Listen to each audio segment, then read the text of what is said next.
श्री शिव पुराण कोटि रुद्र संहिता अध्याय 27-28 वैद्यनाथेश्वर ज्योतिर्लिंग के प्राकट्य की कथा तथा महिमा।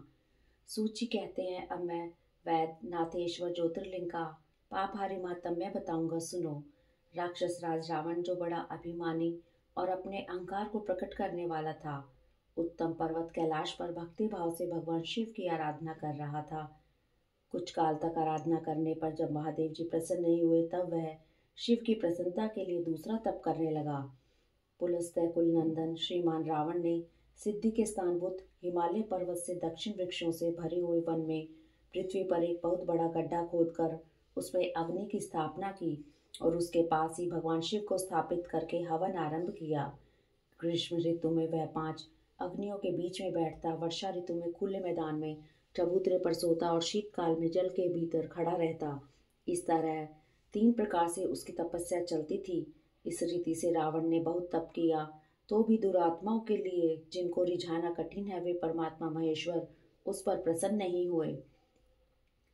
तब महामनस्वी दैत्यराज रावण ने अपना मस्तक काटकर शंकर जी का पूजन आरंभ किया।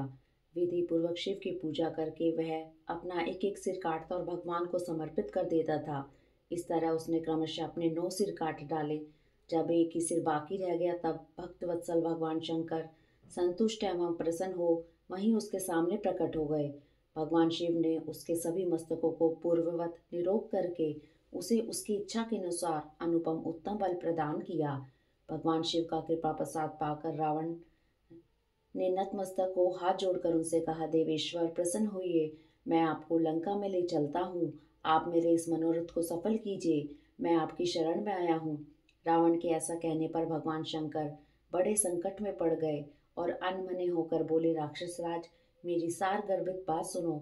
तुम मेरे इस उत्तम लिंग को भक्ति भाव से अपने घर को ले जाओ, परंतु जब तुम इसे कहीं भूमि पर रख दोगे, तब यह वहीं सुस्थिर हो जाएगा, इसमें संदेह नहीं है।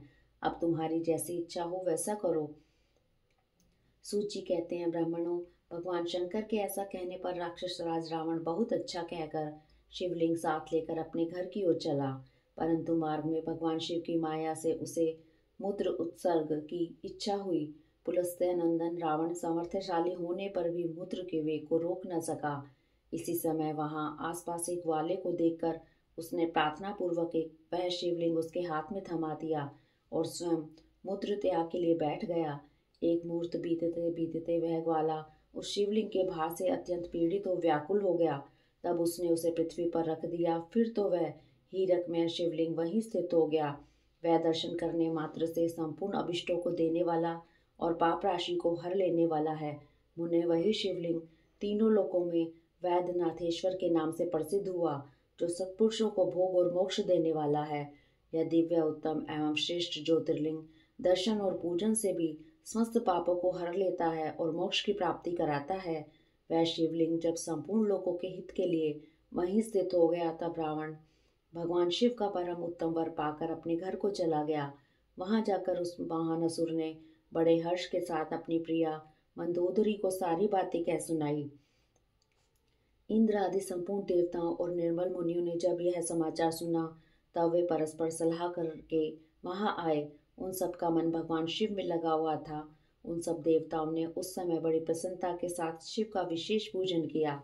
वहां भगवान शंकर का प्रत्यक्ष दर्शन करके देवताओं ने उस शिवलिंग की विधिवत स्थापना की और उसका वैद्यनाथ नाम रखकर उसकी वंदना और स्तवन करके वे स्वर्ग लोक को चले गए।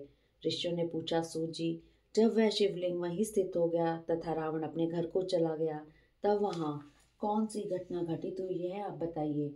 सूत जी ने कहा, ब्राह्मणों, भगवान शिव का परम उत्तम वर पाकर महान असुर रावण अपने घर को चला गया। वहां उसने अपनी प्रिया से सब बातें कही और वह अत्यंत आनंद का अनुभव करने लगा। इधर इस समाचार को सुनकर देवता घबरा गए कि पता नहीं यह देवद्रोही महादुष्ट राक्षस रावण भगवान शिव के वरदान से बल पाकर क्या करेगा। उन्होंने नारद जी को भेजा और नारद जी ने जाकर रावण से कहा, तुम कैलाश पर्वत को उठाओ, तब पता लगेगा कि शिव जी का दिया हुआ यह वरदान कहाँ तक सफल हुआ। रावण को यह बात जच गई। उसने जाकर कैलाश को उखाड़ लिया। इससे सारा कैलाश हिल उठा। तब गिरिजा के कहने से महादेव जी ने रावण को घमंडी समझकर इस प्रकार शाप दिया। महादेव जी बोले, रे दुष्ट भक्त दुर्बुद्धि रावण, तू अपने बल पर इतना घमंड न कर। तेरी इन भुजाओं का घमंड चूर करने वाला वीर पुरुष शीघ्र ही इस जगत में अवतीर्ण होगा।